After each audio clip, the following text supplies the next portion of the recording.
ഒരു മധ്യവയസ്കൻ രാവിലെ ഡോക്ടറുടെ അടുത്തെത്തിയിട്ട് പറഞ്ഞു, ഡോക്ടറെ, എൻ്റെ തലമുടിയൊക്കെ കുഴിയുന്നു, എൻ്റെ മുഖത്തൊക്കെ കറുത്ത പാടുകൾ വരുന്നു, എൻ്റെ താടിയൊക്കെ നീണ്ടു വരുന്നു. എന്താണ് ഇതിന് കാരണം? എന്താണ് എൻ്റെ രോഗം? ഡോക്ടർ പറഞ്ഞു, നിൻ്റെ രോഗം എന്താണെന്ന് എനിക്കറിയുകയില്ല, പക്ഷേ ഇങ്ങനെയൊക്കെ ആണെങ്കിലും നിനക്ക് നല്ല കാഴ്ചശക്തി ഉണ്ടല്ലോ.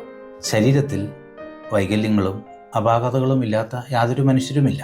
ശരീരത്തിൻ്റെ വൈകല്യങ്ങളെക്കാൾ നാം ശ്രദ്ധിക്കേണ്ടത് നമുക്ക് എത്ര നല്ല ആത്മാവുണ്ട് എന്നുള്ളതാണ്. ദൈവം നമ്മിലൊക്കെ നിക്ഷേപിച്ചിരിക്കുന്നത് പൂർണ്ണതയുള്ള ഒരു ആത്മാവാണ്.